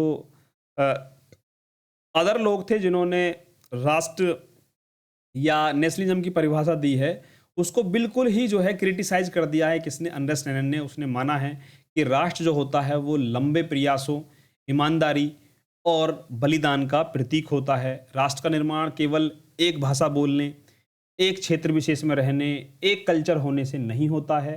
ये होता है राष्ट्र के प्रति सच्ची श्रद्धा से, अपने पूर्वजों को याद करने से, बहादुरी से लड़ने से। ठीक है, अब बात करते हैं प्यारे बच्चों फ्रेंच रेवोल्यूशन की और राष्ट्र के विचार की। नेशनलिज्म जो यूरोप में फैला है, अगर हम उस कॉन्टेक्स्ट में जाएं तो राष्ट्रवाद की जो शुरुआत हुई है वो पहली शुरुआत मानी जाती है फ्रांस की क्रांति से। क्योंकि 1789 में फ्रांस में एब्सोल्यूट कंट्रोल था। पूरे के पूरे फ्रांस के अंदर क्या था? राजशाही तंत्र था और वहाँ का जो राजा था वो अपनी मनमानी ढंग से शासन चलाता था। फिर क्या हुआ कि वहाँ पर कॉन्स्टिट्यूशनल चेंज हुआ, पॉलिटिकल और कॉन्स्टिट्यूशनल बदलाव हुए। फ्रांस की क्रांति के द्वारा वहाँ पर सत्ता में परिवर्तन हुआ और जो फ्रांस के जो नागरिक थे उन्होंने ग्रुप बनाया और अपने देश की सरकार को जो है मोनार्की से कॉन्स्टिट्यूशनल मोनार्की बनाया और उसके बाद में फिर जो है रिपब्लिक घोषित कर दिया था। फ्रांस की क्रांति का अगर आपसे आउटकम पूछा जाए कि इसका परिणाम क्या हुए, तो एब्सोल्यूट मोनार्की जो थी वो खत्म हो गई। यानी कि जो निरंकुश शासन था वहाँ पर राजा को कोई रोकने टोकने वाला नहीं था, अब वो खत्म हो चुका है। एंड ऑफ फेडरलिज्म, जो सामंतवाद है, राजा या अमीर लोग जो हैं वो दूसरों को जमीन देते हैं सेवा के बदले, वो व्यवस्था खत्म हो गई। क्रांतिकारी सिद्धांत फैल गए चारों तरफ, रिपब्लिक और डेमोक्रेटिक विचार फैले हैं और राष्ट्रवाद की शुरुआत हुई है। तो ये थे फ्रांसीसी क्रांति के परिणाम कि फ्रांसीसी क्रांति से पूरे विश्व का क्या क्या मिला है। तो पहली बार तो जो एब्सोल्यूट मोनार्की वो समाप्त हो गई, सामंतवाद समाप्त हो गया, क्रांतिकारी विचार फैल गए। रिपब्लिक और डेमोक्रेटिक आइडिया जो हैं उनकी स्थापना हुई है, शुरुआत हुई है, और राष्ट्रवाद की शुरुआत हुई है। 9th क्लास में अगर आपको याद हो तो आपने एक चीज़ सीखी होगी कि फ्रांस से राष्ट्रवाद की शुरुआत हुई है और सोशलिज्म की जो शुरुआत है वो शुरुआत हुई है आपकी रूस से या रसिया से। ठीक है, सोशलिज्म की शुरुआत या समाजवाद की शुरुआत कहाँ से हुई है? आपकी रूस से। अब बात करते हैं प्यारे बच्चों नेपोलियन बोनापार्ट की। तो नेपोलियन बोनापार्ट कौन था? तो ये एक फ्रेंच का मिलिट्री जनरल था और एक राजनेता भी था। स्टेटमैन का मतलब क्या होता है? राजनेता। इसने फ्रांस में 1799 से लेकर के 1815 तक जो है शासन किया है, यानी कंट्रोल किया है फ्रांस के ऊपर। 1804 में नेपोलियन ने एक कोड बनाई है। कोड का मतलब होता है संहिता। कुछ कानून बनाए हैं जिन्हें नेपोलियन कोड के नाम से जाना जाता है। तो 1804 में नेपोलियन बोनापार्ट ने एक कोड बनाई है, एक संहिता बनाई है, कुछ कानून बनाए हैं जिन्हें नेपोलियन कोड के नाम से जाना जाता है। इस कोड के द्वारा नेपोलियन ने कुछ सुधार किए थे। वो सुधार कौन कौन से थे? तो उसने इक्वलिटी बिफोर लॉ, समान कानून व्यवस्था की शुरुआत करी है। इक्वलिटी बिफोर लॉ का मतलब होता है सभी के लिए समान कानून बनाए हैं। और दूसरा, जो बाय बर्थ प्रिविलेज मिलते थे, आपने देखा जो सोशल ऑर्डर था यूरोप के अंदर कि कैलर्जी, उसके बाद आपने देखे नोबल्स, फिर पीजेंट। पहली दो जो स्टेट हुआ करती थी उन दोनों को कुछ जन्म से ही विशेष अधिकार मिले हुए थे। तो नेपोलियन बोनापार्ट ने उनको समाप्त कर दिया कि अगर कोई व्यक्ति अमीर फैमिली में पैदा होता है तो उसको इसलिए जो है सारे अधिकार जो है नहीं मिलने चाहिए कि वो अमीर फैमिली में हुआ है। अगर उसे कुछ भी विशेष अधिकार चाहिए तो वो कमाना है, ना कि जन्मजात उसे मिले। तो जन्मजात जो भी विशेष अधिकार मिलते थे नेपोलियन ने उनको समाप्त कर दिया। फेडरल सिस्टम जो था उसको समाप्त कर दिया, और जो गुलामी थी या दास प्रथा थी, किसान जो है गुलामी करते थे, या दास प्रथा जो चली आ रही थी उसको समाप्त कर दिया। ट्रांसपोर्ट और कम्युनिकेशन सिस्टम को जो है इसने और अच्छा किया है, बेहतर किया है, व्यापार को बढ़ावा दिया है। जो वेट सिस्टम था या मेजरमेंट का सिस्टम था उनको स्टैंडर्डाइज किया है, मतलब उनको मानक तय कर दिए। पहले क्या होता था कि जैसे मान लीजिए जो हमारे पास माप तोल की या मेजरमेंट की प्रणाली थी उसमें कहीं पर जो है 1 किलो में 900 ग्राम तोला जा रहा है, कहीं पर 1 किलो में 1 किलो 100 ग्राम तोला जा रहा है। तो इसने क्या किया कि पूरे के पूरे जो है फ्रांस में जो है एक तरह की व्यवस्था लागू कर दी कि जो बाट होंगे या मेजरमेंट का सिस्टम होगा वो इक्वल होगा, सभी जगह पर जो है कहीं पर भी कम ज़्यादा या तोला नहीं जाएगा। एक क्वेश्चन और अगर आप देखोगे बड़े होकर आपको देखने को मिल सकता है कि वह कौन सा देश है जहां से माप तोल की शुरुआत हुई है। सबसे पहले किसी चीज़ को मापने या तोलने की शुरुआत कहाँ से हुई है? तो फ्रांस से हुई है। फ्रांस की देन है ये माप तोल। ठीक है। गिल्ड सिस्टम जो था उसको समाप्त कर दिया गया। गिल्ड सिस्टम मैंने आपको बताया था कि जो आर्टिस्ट हुआ करते थे या व्यापारी हुआ करते थे उनके ग्रुप को, ऑर्गेनाइजेशन को या एसोसिएशन को गिल्ड सिस्टम कहते थे, तो इसने उनको भी समाप्त कर दिया। इसने जो है क्वालिटी बिफोर लॉ को जो है एस्टेब्लिश किया है। बाई बर्थ मिलने वाले, अभी मैंने आपको बताया था, सारे अधिकारों को समाप्त कर दिया है। इसने कॉमन नेशन करेंसी, इसने क्या है कि पूरे देश के लिए जो है कॉमन करेंसी बना दी। पहले क्या हुआ करता था, एक ही देश में कई सारी मुद्राएं या करेंसी चलती थी अलग अलग जगह। इसने ये कहा कि भाई एक ही मुद्रा चलनी चाहिए पूरे देश में। ठीक है। इसने यूनिफॉर्म सिविल कोड बनाया है। क्या बनाया है? यूनिफॉर्म कोड ऑफ लॉ बना दिया है। सभी जगह पर एक जैसे कानून लागू होंगे। पहले क्या हुआ करता था कि अलग अलग जगहों पर अलग अलग कानून चलते थे। अब यहां पर कुछ इंपॉर्टेंट फैक्ट हैं कि Napoleon defeated in battle of Waterloo in 1815, यानी 1815 में एक वॉर होता है। कहां पर? बेल्जियम में। जगह का नाम है वाटरलू। तो वाटरलू एक जगह जो बेल्जियम में पड़ती है, वहां पर नेपोलियन की हार हो जाती है।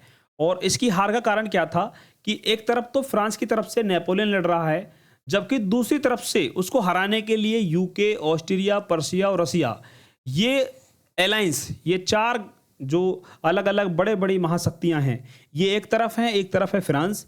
और आप जानते ही हो कि ये महाशक्तियां हैं, ये जो पावरफुल कंट्रीज हैं, ये जो है नेपोलियन को हरा देते हैं। और इनका उद्देश्य था कि भाई जो फ्रांस के अंदर पहले जैसी व्यवस्था थी वही चलनी चाहिए, क्योंकि नेपोलियन ने तो सारी की सारी व्यवस्था जो है वो चेंज कर दी है नेपोलियन कोड के द्वारा।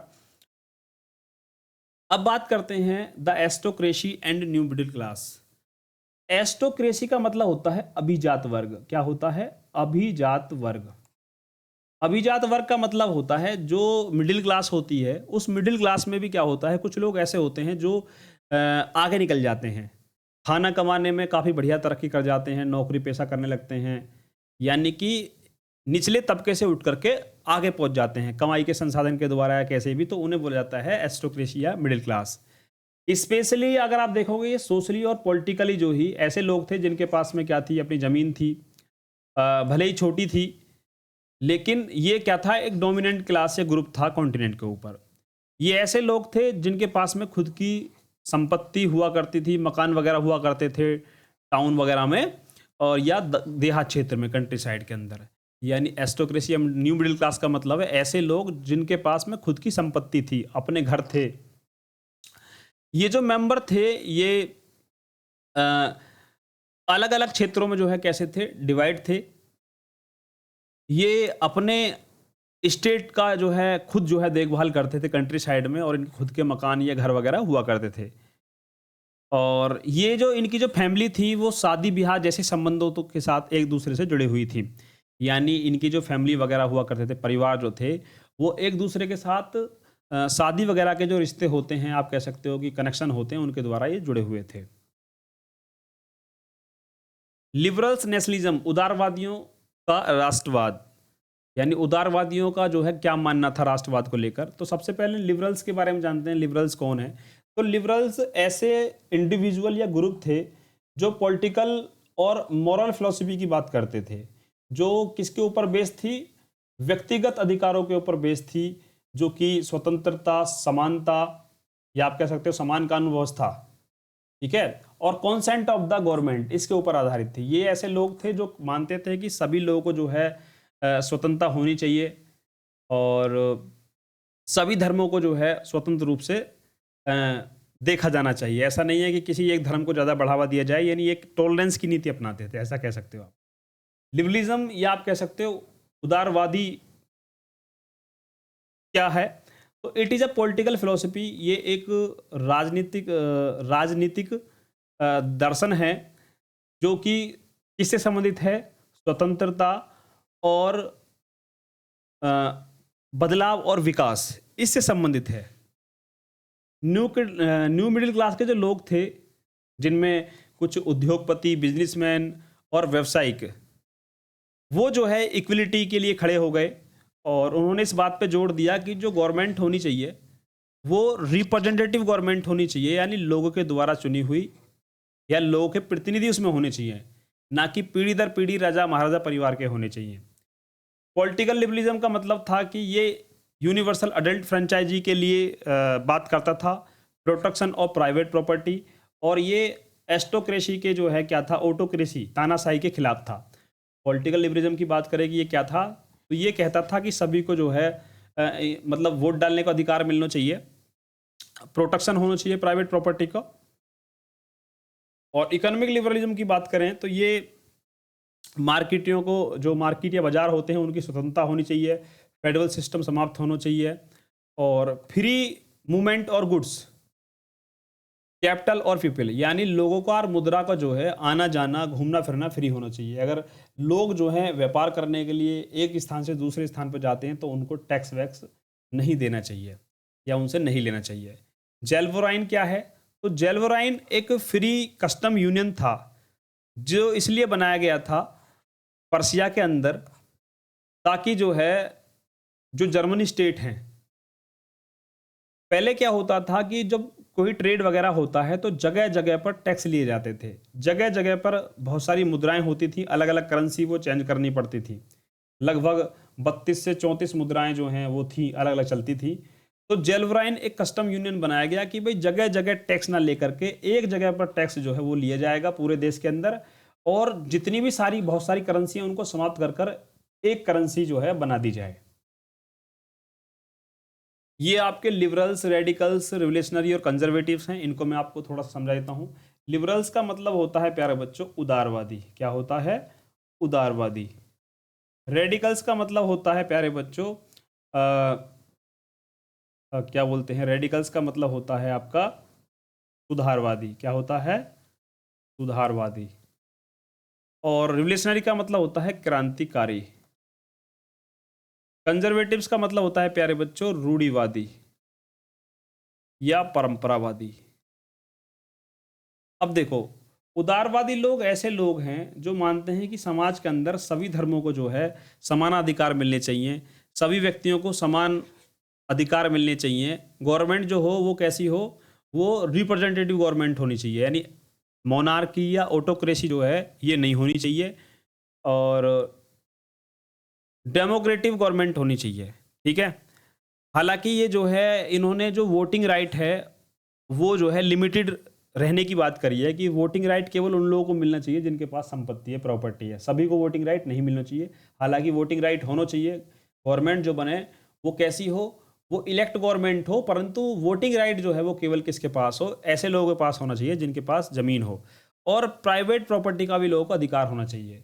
रेडिकल जो हैं उनका मानना यह था कि मेजॉरिटी गवर्नमेंट, यानी जिस भी पॉपुलेशन की मेजॉरिटी है उनकी गवर्नमेंट होनी चाहिए, महिलाओं को भी वोट डालने का अधिकार मिलना चाहिए, सबको मिलना चाहिए वोट डालने का अधिकार। ठीक है।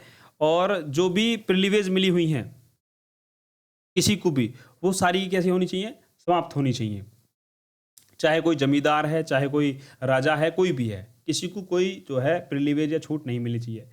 क्रांतिकारी जो लोग थे, क्रांतिकारी आप जानते हो कि वो रेडिकल्स ही आप देखते हो कि जो सुधारवादी लोग थे वो मानते थे कि अगर कोई बात आसानी से नहीं मानी जा रही है तो क्रांति के द्वारा जो है, चाहे उसके लिए वायलेंस करना पड़े या कुछ भी करना पड़े अपनी बात मनवाने के लिए। कंजर्वेटिव या रूढ़िवादी या परंपरावादी, जैसे नाम से ही आप पहचान गए हो कि ऐसे लोग जो पुराने रीति रिवाजों और परंपराओं में बिलीव करते थे। वो मानते थे कि जिस तरह से शासन, साम्राज्य या नीतियां चल रही हैं ऐसे ही चलनी चाहिए, समाज में कोई परिवर्तन नहीं होना चाहिए। अगर मजबूरी में परिवर्तन करना भी पड़े तो उसकी जो प्रोसेस है बहुत स्लो होनी चाहिए। मतलब ऐसा ना हो कि बहुत तुरंत बहुत जल्दी से जो है समाज के अंदर बदलाव हो जाए। धीरे धीरे परिवर्तन करो, एक साथ परिवर्तन नहीं होना चाहिए। न्यू कंजर्वेटिज्म, तो न्यू कंजर्वेटिज्म क्या है, तो ये एक पॉलिटिकल फिलॉसफी थी जो इस बात में विश्वास करती थी कि जो भी परंपरावादी विचार हैं वो जो हैं उनमें कोई भी परिवर्तन नहीं होना चाहिए। और इसका मानना था कि मोनार्की जो है वो ठीक है, चर्च भी ठीक है, और जो सोशल हायरार्की है वो भी जो है सुरक्षित रहनी चाहिए। अब आप जानते हो कि जो लोग मज़े ले रहे हैं, आनंद ले रहे हैं प्रिविलेज को, वो कभी चाहेंगे कि समाज में कोई बदलाव हो, तो चाहेंगे कि समाज हमारा ऐसा को ऐसे ही रहना चाहिए, जो हमारी आज चांदी कट रही है वो हमेशा ऐसी ही कटनी चाहिए। ठीक है। ट्रीटी ऑफ वियना, जिसे वियना कांग्रेस के नाम से भी जाना जाता है, 1815। ये ट्रीटी ऑफ वियना क्या थी या कांग्रेस ऑफ वियना क्या थी, इसको ध्यान से देखो। Congress of Vienna was held after defeat of Napoleon lead by German counsellor Duke Metternich to undo all changes introduced by Napoleon. ये कांग्रेस ऑफ वियना जो है ये एक संधि है, समझौता है, जो कि जर्मन चांसलर ड्यूक मेटरनिक के द्वारा की गई थी। और ये इसलिए की गई थी कि जो भी नेपोलियन के द्वारा सुधार किए गए हैं उनको दोबारा से रिस्टोर करना इसका उद्देश्य था, कि नेपोलियन ने जो जो बदलाव किए हैं उनको पहले जैसा करना है, रिस्टोर करना है। फ्रांस ने जो है अपनी सभी जो टेरिटरीज थी उनको जो है लॉस कर दिया। लॉस का मतलब है खो दिया। जो भी नेपोलियन के द्वारा स्थान जो थे, जगह जो थी जिनको कब्जा किया गया था, जीता गया था, उनको दोबारा से वापस कर दिया गया, लौटा दिया गया। जो बर्बन डायनेस्टी थी, जो फ्रांस के अंदर जो राजा परिवार शासन करता था बर्बन डायनेस्टी का, उसको नेपोलियन के द्वारा जब हटा दिया गया था तो दोबारा से सत्ता में लाया गया। एक बार फिर से वहाँ पर मोनार्कियल गवर्नमेंट जो है वो शुरू करी गई। भाई आपने देखा कि जब नेपोलियन बोनापार्ट आ गया तो उसने प्रिविलेज वगैरह समाप्त कर दी, बहुत सारे बदलाव किए, लेकिन जैसे ही नेपोलियन बोनापार्ट की हार हुई तो फ्रांस के अंदर दोबारा से मोनार्की गवर्नमेंट शुरू कर दी गई और एक सीरीज शुरू कर दी स्टेट्स की। फ्रांस की जो बाउंड्री थी उस पर दूसरे देशों को जो है बसा दिया गया, ताकि भविष्य में कभी भी फ्रांस दोबारा से अपनी बाउंड्री को जो है एक्सटेंड ना कर सके। फ्यूचर में हो सकता है कोई और व्यक्ति ऐसा आता जो कि दोबारा से आसपास के क्षेत्रों पर कब्जा कर लेता, इसलिए कुछ नए देश जो हैं वो फ्रांस के बाउंड्रीज पर, सीमा पर बसा दिए गए।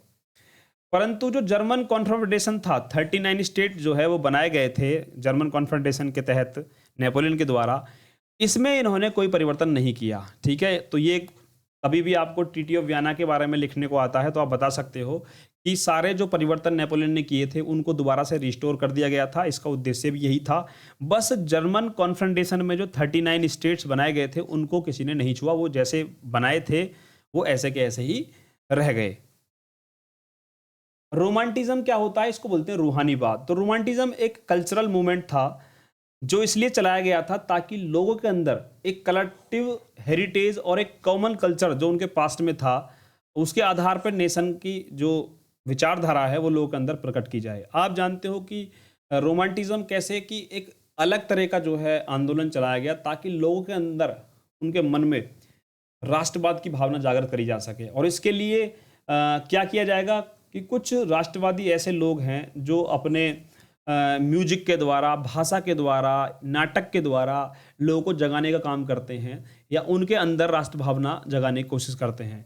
और इसमें कल्चर जो है वो बहुत महत्वपूर्ण रोल प्ले करता है, जिसमें ये राष्ट्र का जो विचार है ये पैदा होता है। आर्ट, पोइट्री, स्टोरीज, म्यूजिक, ये सभी हेल्प करते हैं राष्ट्रवाद का जो विषय है उसको एक्सप्रेस करने में, सेंटिमेंट्स। ठीक है, जो राष्ट्रवादी होते हैं वो अपनी भावनाओं को जो है किसी कला के द्वारा, किसी कविता के द्वारा, स्टोरी के द्वारा, म्यूजिक के द्वारा जब शेयर करेंगे तो बहुत सारे लोग ऐसे होंगे जो उनके साथ में जुड़ जाएंगे। Hunger, hardship and popular revolt. 1830 का जो समय था, उस समय यूरोप के अंदर एक बहुत ज़्यादा कठिनाई वाला समय माना जाता है कि ये इकोनॉमिक हार्डशिप का समय था। 1830s, जब भी किसी भी टाइम के पीछे, जैसे 1830 एस लग गया, एस का मतलब हो गया डिकेड, 10 साल का समय, यानी 1830 से लेकर 1840 तक की बात हो गई है जब भी एस लग जाता है। तो यानी इन 10 साल के दौरान बहुत ज़्यादा समस्याएं आई हैं यूरोप में। पॉपुलेशन बढ़ी है, पूरे के पूरे यूरोप में क्या हुआ है, पॉपुलेशन बहुत ज़्यादा बढ़ी है। पॉपुलेशन जब बढ़ गई रूरल एरिया में, और वहाँ से जो लोग थे वो फिर शहर को जाने लगे छोड़ छोड़कर, जिससे क्या हुआ कि शहर के अंदर बहुत ज़्यादा भीड़ इकट्ठी हो गई और जो स्लम्स थे वो बनने स्टार्ट हो गए। क्योंकि लोग गरीब हैं गांव के, उन्हें ऐसा तो है नहीं कि जाते ही नौकरी मिल जाएगी, तो वो क्या है, झुग्गी झोपड़ियों में रहने लगे और इससे जो है बहुत ज़्यादा भीड़ हो गई स्लम्स की। In most countries there are more job seekers than employment. और अधिकांश देश ऐसे हो गए जहां पर नौकरी करने वाले से ज़्यादा नौकरी ढूंढने वालों की जो है जनसंख्या बढ़ने लगी। बहुत ज़्यादा जो मजदूर थे उनकी हालत बहुत ज़्यादा ख़राब थी टाउन में। एक्सट्रीम का मतलब है एक बहुत ज़्यादा बड़े लेवल पर, माइजरी का मतलब बहुत ज़्यादा दयनीय, मतलब मजदूरों की स्थिति बहुत ज़्यादा हालत ख़राब थी। और एक सीरीज हो गई बैड हार्वेस्ट की, यानी कि जो फसल थी वो बर्बाद हो गई। फूड प्राइसेस जो हैं वो बहुत ज़्यादा बढ़ने लगे कंट्री में। और जो स्मॉल प्रोड्यूसर थे यूरोप में, उन्होंने जो है स्टिफ कंपटीशन का जो है सामना किया। स्टिफ कंपटीशन का मतलब है कि वो तो मेहनत से, हाथ से काम करके जिन चीज़ों को पैदा कर रहे हैं या बना रहे हैं, वही मशीनों के द्वारा अच्छी वस्तुएं कम रेट पर बननी स्टार्ट हो गई, जिसके अंदर जो स्मॉल प्रोड्यूसर हैं वो बिल्कुल ज़मीन पर आ गए, रास्ते पर आ गए। वो मेहनत करके जो प्रोडक्ट तैयार कर रहे हैं वो उस हिसाब से ना तो वे बिक पा रहा है, उसे कोई खरीदने वाला नहीं है, उससे कम रेट में मशीनों के द्वारा सामान तैयार होकर मिल रहा है। 1848 में फूड शॉर्टेज हो गई और उसके अलावा जो है बेरोजगारी फैल गई। पॉपुलेशन जो है पेरिस के अंदर वो रोडों पर आ गई। 1848 में क्या हुआ कि जब भोजन की कमी हुई तो जो भूखे लोग थे वो गलियों में आ गए, उन्होंने लूट मार मचाई। बेरोजगार लोग थे वो भी जो है गलियों में आ गए। और एक समय ऐसा आया कि 1814 में पेरिस की गलियों में जितने भी लोग थे जो बेरोजगार थे, भूखे थे या परेशान थे, वो सब जो है रास्तों में आ गए सत्ता के खिलाफ आवाज़ उठाने के लिए। अब बात करते हैं एज ऑफ रेवोल्यूशन की। तो 1830 से लेकर 1840 तक का जो समय है प्यारे बच्चों, उसे कहा जाता है क्रांति का युग। इसमें क्या होता है कि लिबरल्स, राष्ट्रवादी जो हैं, उनके एसोसिएशन बनने लगे यूरोप में। बहुत सारे क्षेत्रों में अलग अलग जगह पर जो है अब राष्ट्रवादी जो लोग थे, उदारवादी जो लोग थे, उन्होंने जो है राष्ट्रवाद की भावना उनके अंदर आनी स्टार्ट हो गई और उन्होंने अपनी डिमांड जो है वो करनी शुरू कर दी। These revolutionary were led by the liberals, nationalists belong the educated middle class elite among who were professors, school teachers, clerk, member of the commercial middle classes.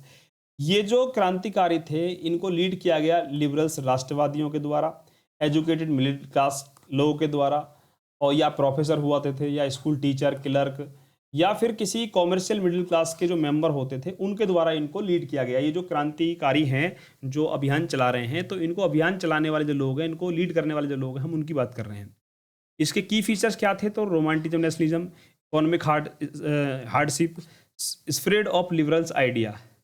इसके बाद में एक जुलाई रेवोल्यूशन होती है 1830 में, और जो एक है आपका वीवर्स रिवोल्ट होता है सिसिलिया में 1845 में, और एक फरवरी रेवोल्यूशन होती है 1848 में। अब द ग्रीक वॉर इंडिपेंडेंस 1830 से लेके 1832 तक जो है एक संघर्ष चलता है ग्रीक के अंदर अपने आप को इंडिपेंडेंट करने का। तो ओटोमन एम्पायर जो है वो ग्रीस में शासन करता है। 15वीं सेंचुरी में जो शासन था ग्रीक के अंदर वो ओटोमन एम्पायर का था। ग्रीक ने अपना फ्रीडम स्ट्रगल शुरू किया, राष्ट्रवाद की जो भावना थी उससे इंस्पायर हुआ, और वो भी जो है अपने आप को इंडिपेंडेंट करने के लिए संघर्ष स्टार्ट करता है। और 1830 में जो है ग्रीस को आज़ादी मिल जाती है। किसके द्वारा? Treaty of Constantinople. क्या है? कॉन्स्टेंटिनोपल, इसके द्वारा, जिसे हिंदी में कुस्तुनिया की संधि कहते हैं, treaty of Constantinople. July revolution 1830 की बात करें तो ये फ्रांस में हुई है। इसका जो मुख्य कारण था वो वहाँ का राजा चार्ल्स 10 है। क्या है? चार्ल्स एक्स जो लिखा हुआ है, तो चार्ल्स 10 के नाम से आप कह सकते हो, वहाँ का राजा है, जो कि एक एब्सोल्यूट रूलर है, और वो एक तानाशाही चलाना चाहता है, मनमानी चलाना चाहता है, और जिसके कारण वहाँ के जो लोग हैं वो वोटिंग का राइट मांग रहे हैं, परंतु वहाँ का जो राजा है वो लोगों को वोटिंग का राइट नहीं दे रहा है। यहाँ तक कि जो फ्रीडम ऑफ प्रेस है, प्रेस की स्वतंत्रता है, उसको भी छीन लेता है, समाप्त कर देता है। तो जो लोग हैं वो परेशान हो जाते हैं, कौन से? मिडिल क्लास के लिबरल्स लोग जो हैं, और वो लड़ाई लड़ना जो है शुरू कर देते हैं राजा के खिलाफ। जितने भी एंग्री सिटीजन्स थे, स्टूडेंट थे, वर्कर थे, वो राजा के जो सैनिक थे पेरिस की गलियों में वहाँ उनसे जो है लड़ाई करते हैं, और इस घटना को ग्लोरियस डे के नाम से जान जाती है। यानी जो परेशान लोग थे वो राजा के खिलाफ हो गए और गलियों में, रास्ते में आ गए, और राजा के सैनिकों के साथ उन्होंने लड़ाई लड़ी, जिसे ग्लोरियस डे कहते हैं। इसका परिणाम ये हुआ कि जो चार्ल्स 10 था उसकी पावर छिन गई और वो देश से भाग गया, उसको भागना पड़ गया। और इंस्टीड जो लोग थे उन्होंने नया राजा अपना किंग लुइस फिलिप को बना दिया है। चार्ल्स 10 जो है वो तो देश छोड़कर भाग गया, और ऐसे लोग जो रिपब्लिक चाह रहे थे उसके बजाय लोगों ने, भाई अब लोग जो थे उनके पास मौका था, वो अपने देश को रिपब्लिक बना सकते थे, लेकिन उन्होंने ऐसा नहीं किया। उन्होंने अपना नया राजा लुइस फिलिप को घोषित कर दिया। इसके बाद इससे इंस्पायर होकर यूरोप के कुछ और देश जैसे बेल्जियम हैं, उसने भी जो है अपनी स्वतंत्रता का जो संघर्ष है वो स्टार्ट कर दिया। जब फ्रांस के अंदर, जर्मनी के अंदर ऐसा हो रहा है, तो दूसरे देशों ने भी जो है इसको देखा देखी ऐसा करना स्टार्ट कर दिया। सिसिलियन वीवर रिवोल्ट 1845 में हुआ है। कहाँ पर? पर्सिया में हुआ है। यहाँ के जो वीवर्स थे उन्होंने कॉन्ट्रैक्टर्स के खिलाफ, जो उनके ठेकेदार होते थे, उनके खिलाफ जो है आंदोलन स्टार्ट किया है। तो ये ऐसा हुआ था कि रॉ मटेरियल को कंट्रोल करने के लिए जो कॉन्ट्रैक्टर्स थे उन्होंने इनकी मजदूरी कम कर दी थी। मशीनें आ गई और मशीनों से काम हो रहा था, तो ठेकेदार पैसे बढ़ाने की बजाय इसने जो मजदूर थे, वीवर्स थे, जुलाहे थे, उनकी जो वेजेस थी, मजदूरी थी, उसको और कम कर दिया था, जिसके खिलाफ ये आंदोलन या क्रांति जो है वो हुई है। फरवरी रेवोल्यूशन 1848 ये फ्रांस में हुई है, और इसे मिडिल क्लास के रिवोल्यूशनरी ने जो है इसको लीड किया है। इसका जो प्रमुख कारण था वो economic hardship, unemployment, food shortage, dissatisfaction with King Philip. अब ऐसा हुआ कि पहले जो चार्ल्स 10 था उससे लोग परेशान थे, अब इस किंग लुइस फिलिप को जो राजा बनाया है लोग इससे भी परेशान हो गए, क्योंकि राजा तो राजा होता है, वो कुछ दिन बाद अपने रंग दिखाई देता है। जो लोग थे वो चाहते थे कि उन्हें और अधिक आज़ादी मिले, जैसे कि वोटिंग राइट मिले, फ्रीडम ऑफ स्पीच मिले, बेटर वर्किंग कंडीशंस मिले उनको, और अनफिटेड यूनिफाइड कंट्री जैसे जर्मनी और इटली, इस तरह का उनका देश हो। मतलब छोटे छोटे जो टुकड़ों में बसा हुआ देश है, टूटा हुआ देश है, उसे एक किया जाए। इसका परिणाम ये हुआ कि जो मोनार्की थी उसको उखाड़ फेंका गया और फ्रांस जो है वो एक रिपब्लिक बन गया। रेवोल्यूशन ऑफ लिबरल्स, लिबरल्स की जो क्रांति है वो देखिए कि 1848 में जो है लिबरल्स की जो क्रांति है उसकी एक सीरीज शुरू होती है, जिससे राजनीतिक शुरुआत होती है पूरे यूरोप के अंदर। पार्टिकुलरली आप देखो जर्मनी, इटली, फ्रांस, ऑस्ट्रेलिया, यहाँ जो है मिडिल क्लास के द्वारा इस क्रांति की शुरुआत होती है। इसमें नेशनल यूनिफिकेशन यानी कि राष्ट्रीय एकीकरण, पार्लियामेंट्री डेमोक्रेसी या रिप्रेजेंटेटिव गवर्नमेंट की डिमांड होती है, कॉन्स्टिट्यूशनल गवर्नमेंट की डिमांड होती है, freedom of press of speech, end of autocratic rule और इक्वलिटी बिफोर रूल। ये इनके जो है मेन एजेंडे थे लिबरल्स की क्रांति के। यूनिफिकेशन ऑफ जर्मनी की बात करें तो यूनिफिकेशन ऑफ जर्मनी या यूनिफिकेशन ऑफ इटली आपके एग्जाम में बार बार आपसे पूछा जाता है। तो 1866 से लेकर के 1871 तक जो है यूनिफिकेशन ऑफ जर्मनी की ड्यूरेशन रही है। 18वीं शताब्दी में या 18 सेंचुरी में जो है जो जर्मनी है वो कई सारे स्टेट में डिवाइड था। यूनिफिकेशन की जो प्रोसेस है जर्मनी की वो लीड करी गई है बिस्मार्क के द्वारा, जो कि चांसलर था पर्सिया का। बिस्मार्क ने पर्शियन आर्मी और ब्यूरोक्रेसी की हेल्प से जो है मदद ली है इसका यूनिफिकेशन करने में। उसने जो है 3 सालों के अंदर 7 युद्ध लड़े हैं। 3 साल में उसने 7 युद्ध लड़े हैं। किसके साथ? डेनमार्क, ऑस्ट्रिया और फ्रांस के साथ। जर्मनी का एकीकरण करने के लिए बिस्मार्क ने 3 सालों में जो है कितने युद्ध लड़े हैं? 3 युद्ध लड़े हैं 7 सालों में। उल्टा बोल दिया मैंने थोड़ा सा। 7 साल के अंदर बिस्मार्क ने 3 युद्ध लड़े हैं, डेनमार्क के साथ, ऑस्ट्रिया के साथ और फ्रांस के साथ। पर्सिया जो है वो सभी युद्धों को जीत गया और इसी के साथ जो है वो यूनिफिकेशन कंप्लीट होती है किसकी? जर्मनी की। और केसर विलियम फर्स्ट को जो है वो जर्मनी का राजा घोषित किया जाता है। यूनिफिकेशन ऑफ इटली की बात करें तो ये 1859 में स्टार्ट होता है और 1871 में पूरा होता है। इटली जो था वो 7 राज्यों में जो है बटा हुआ था। केवल सार्डिनिया पीडमोंट जो था वो एक ऐसा क्षेत्र था जहां पर इटालियन प्रिंसली हाउस का जो है रूल था। यानी जो वहाँ का इटालियन प्रिंसली हाउस है उसका जो शासन चल रहा है वो केवल एक क्षेत्र में चल रहा है, क्योंकि उस समय जो इटली है वो 7 अलग अलग स्टेट में डिवाइड था। जो उत्तरी क्षेत्र था, नॉर्थ रीजन था, वहाँ पर ऑस्ट्रियन हम्सबर्ग डायनेस्टी का रूल था। सेंट्रल वाले क्षेत्र में या केंद्र में जो है जो फ्रांस का पोप था उसके द्वारा। सदर्न रीजन या दक्षिणी क्षेत्र में बर्बन किंग ऑफ स्पेन के द्वारा। और ये जो यूनिफिकेशन की प्रोसेस थी इटली में, इसमें 4 मेन लीडर हुए हैं जिन्होंने महत्वपूर्ण रोल प्ले किया है। वो था मेजनी, गैरीबाल्डी, कावूर और विक्टर एमुनल सेकंड। इटली के यूनिफिकेशन में मेजनी ने कुछ सीक्रेट सोसाइटी बनाई हैं, जैसे कि यंग इटली और यंग यूरोप, जिसका बहुत इंपॉर्टेंट रोल है। चीफ मिनिस्टर काबूर के अंडर में जो सार्डिनिया पीडमोंट है उसने ऑस्ट्रिया को हराने में जो है ऑस्ट्रियन और फ्रांस जो है इनको 1859 में जो है क्या किया है?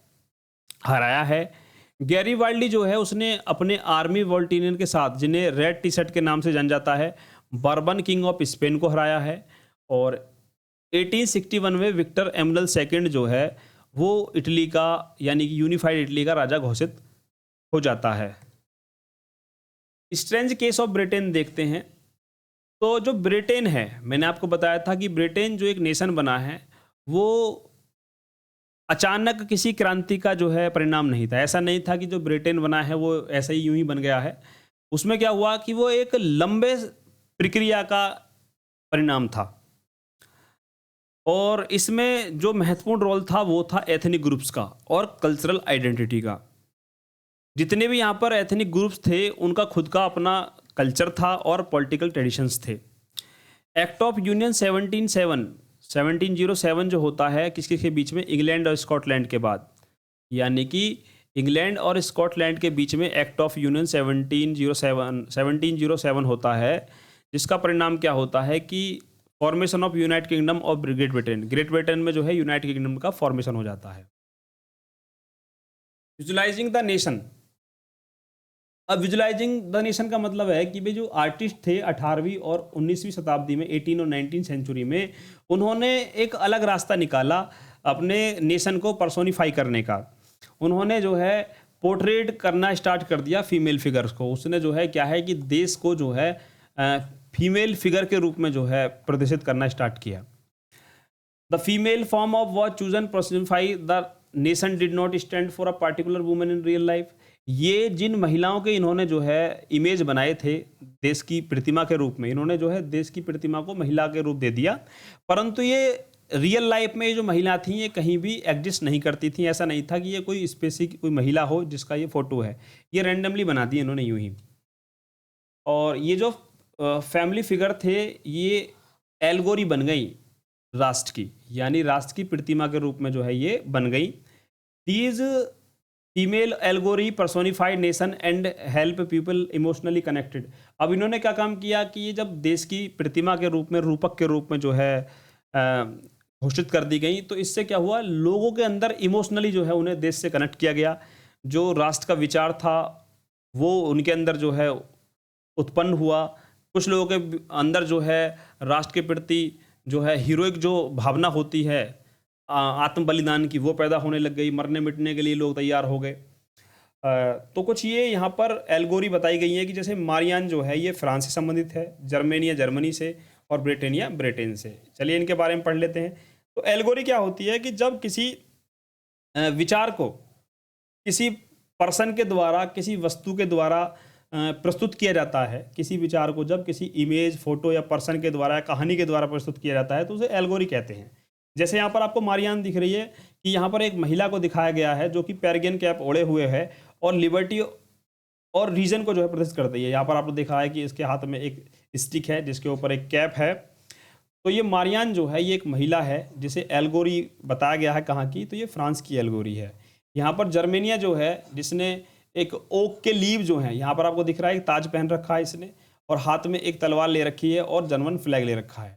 तो कभी कभी इनको आपको इमेज बेस्ड क्वेश्चन में पहचान करने के लिए भी आ जाती है कि मारियान जो है किस देश से संबंधित थी और जर्मेनिया जर्मनी से। और इस तरह का जो है आपको पहचान कर सकते हो कि जिसके हाथ में जो है स्टिक है और पेरिगियम कैप है वो तो मारियान है जो कि फ्रांस से संबंधित है, और जिसके हाथ में सोर्ड है और जो ये आपका क्राउन बना हुआ है ओक की लीव्स के, ठीक है, और एक हाथ में फ्लैग है, ये आपका जर्मेनिया है। ब्रिटेनिया की बात करें तो ब्रिटेनिया एक फीमेल पर्सोनिफिकेशन थी और एक नेशनल एल्गोरी थी ग्रेट ब्रिटेन की, जिसको सिंबलाइज किया गया था इंपोरियल पावर को दिखाने के लिए, मैरीटाइम डोमिनियन और नेशनल यूनिटी को दिखाने के लिए। तो ये क्या है, ब्रिटेनिया के 3 अलग अलग इमेज हैं, इनको देख लेना। कभी अगर आपसे इमेज को दिखा करके पूछा जाए कि ये किसका इमेज है तो आप बता सकते हो कि ये ब्रिटेनिया का है। इंपीरियलिज्म क्या होता है, तो इंपीरियलिज्म एक पॉलिटिकल सिस्टम होता है जिसमें जो अमीर और शक्तिशाली देश होते हैं वो दूसरे गरीब और कम पावरफुल देशों के ऊपर कब्जा कर लेते हैं या अपने साम्राज्य का विस्तार कर लेते हैं। और ये जो एक टिपिकली राजनीतिक और इकोनॉमिक या कल्चरल कंट्रोल होता है जो मिलिट्री या डिप्लोमेटिक के द्वारा किया जाता है। अब बात करते हैं बाल्कन प्रॉब्लम की कि बाल्कन की समस्या क्या थी। तो 1871 यानी 1871 में जो राष्ट्रवादी जो समस्या थी यूरोप में बाल्कन वाले क्षेत्र में, बाल्कन क्या है, एक जगह का नाम है, एक एरिया का नाम है स्पेसिफिक, जहाँ पर कुछ स्टेट जो हैं अलग अलग बिखरे हुए हैं, बटे हुए हैं, लेकिन उन सभी को मिलाकर के बाल्कन कहा जा रहा है। तो बाल्कन स्टेट जो थे उनके अंदर जो है शुरुआत होती है राष्ट्रवाद की। बाल्कन क्षेत्र के अंदर जो ज्योग्राफिकल एथनिक वेरिएशन देखने को मिलता है, यानी यहाँ पर बहुत सारे अलग अलग विचारधाराओं को मानने वाले, अलग अलग जाति धर्मों को रहने वाले जो लोग थे वो थे। मॉडर्न पीरियड में Romania, Bulgaria, Albania, Greece, Macedonia, Croatia, Bosnia, Herzegovina, Slovenia, Serbia, Montenegro, ये जो क्षेत्र था इन सभी को क्या बोला जाता था, बाल्कन क्षेत्र बोला जाता था। जो बुल्गारिया है, रोमानिया है, अल्बानिया है, आज ग्रीस है, ये सभी के सभी किस में आते थे, बाल्कन क्षेत्र में या बाल्कन रीजन में आते थे। रेसिडेंट इज एरिया स्लाव, यानी यहाँ पर रहने वाले लोगों को स्लाव कहते थे। इसके लार्ज पार्ट पर जो बाल्कन का था वो ओटोमन एम्पायर कंट्रोल में आता था। उसके बाद जो है आप देखोगे कुछ यूरोपियन कंट्रीज जो थे उन्होंने इसके ऊपर कब्जा करने की कोशिश करी है और धीरे धीरे जैसे यूरोप के देशों के अंदर राष्ट्रभाव की भावना जागृत हुई है, उनसे इंस्पायर होकर बाल्कन क्षेत्र के अलग अलग जगह पर जो है समय समय पर अलग अलग देशों ने ओटमान एम्पायर से अपने आप को इंडिपेंडेंट करना शुरू कर दिया था। कुछ पावरफुल कंट्री जैसे कि यूरोप में रसिया है, जर्मनी है, इंग्लैंड है, ऑस्ट्रिया है, हंगरी है, इन्होंने भी जो है इसके ऊपर अलग अलग जगह पर कब्जा करने की कोशिश करी है। बाल्कन स्टेट जो थे ये आपस में भी एक दूसरे से लड़ते रहते थे, ये एक दूसरे से जलते थे, ठीक है। तो किसी भी जगह पर अगर कोई दूसरी बाहरी शक्ति कब्जा करती है तो उसका सबसे महत्वपूर्ण जो कारण होता है वो यही होता है कि आपस के लोगों में यूनिटी नहीं होती है, जिसका फायदा बाहर के लोग उठा लेते हैं। तो ये बाल्कन क्षेत्र में ये जो स्टेट थे छोटे छोटे, ये आपस में ही एक दूसरे से लड़ते रहते थे, इनमें फूट डली हुई रहती थी, जिसका फायदा दूसरे लोगों ने उठाया है। There were many war fought in this state, यानी इन जो राज्यों में बहुत सारे युद्ध जो हैं वो लड़े गए हैं, और ultimately this result in the form of first world war, और इसका परिणाम जो है वो क्या होता है, फर्स्ट वर्ल्ड वॉर हुआ है। The role of women in nationalist struggle, अगर हम महिलाओं का जो राष्ट्रवादी संघर्ष हैं इनके अंदर देखें कि महिलाओं का क्या रोल है, कई बार आपसे एक क्वेश्चन पूछा गया है कि फ्रांस की रेवोल्यूशन में महिलाओं का क्या रोल था, या नेशनलिस्ट स्ट्रगल में महिलाओं का क्या रोल था। तो वुमेनों ने जो है बहुत ही महत्वपूर्ण रोल प्ले किया है इन्हीं सभी नेशनलिस्ट स्ट्रगल्स में, ऑल ओवर वर्ल्ड, विश्व के सभी जितने भी युद्ध हुए हैं, या आप कह सकते हो कि जितने भी स्वतंत्रता से संबंधित संग्राम हुए हैं, उन सभी में महत्वपूर्ण रोल निभाया है। उन्होंने कई सारे मूवमेंट्स में पार्टिसिपेट किया है। बहुत सारी महिलाएं ऐसी थीं जो कि क्रांतिकारी संगठनों से या ऑर्गेनाइजेशन से जुड़ी हुई थीं। महिलाओं ने जो है अपने पॉलिटिकल क्लब शुरू किए हैं, उन्होंने न्यूज़पेपर्स पब्लिश किए हैं। बहुत सारी महिलाएं ऐसे कार्यों में लगी हुई थीं जैसे कि secret radio stations, disturbing literature, और यहाँ तक कि सेनाओं में भी भर्ती रही हैं महिलाएं। कुछ प्रोमिनेंट या ऐसी प्रभुत्वशाली महिलाएं रही हैं जो की फिगर हैं, जिन्होंने भीड़ को इकट्ठा किया है और रिप्रेजेंट किया है बहुत ही बड़ी जनसंख्या के ऊपर। और ये इन्होंने नेशनली और इंटरनेशनली, ऐसा नहीं है कि राष्ट्रीय स्तर पर भी, उन्होंने अंतर्राष्ट्रीय स्तर पर भी जो है क्रांतियों में पार्टिसिपेट किया है और क्रांतियों को लीड किया है। तो प्यारे बच्चों, ये chapter first history the rise of nationalism का एक्सप्लेनेशन था। और जिन बच्चों ने वीडियो पूरी देखी है, मैं आशा करता हूँ कि इस चैप्टर में अब पूरी कहानी आपको समझ में आ गई होगी। इस चैप्टर में कुछ भी आपसे पूछा जाएगा तो इस चैप्टर से बाहर नहीं जाएगा। ये एक्सप्लेनेशन करवा दिया है। जब हम आपका रिवीजन करवाएंगे तो इससे रिलेटेड एमसीक्यू, वेरी शॉर्ट और लॉन्ग क्वेश्चन सभी आपके साथ डिस्कस करेंगे। तो आज की वीडियो में इतना ही, और नेक्स्ट अगली वीडियो में आपको किसी दूसरे टॉपिक का जो है हम एक्सप्लेनेशन प्रोवाइड कराएंगे। धन्यवाद।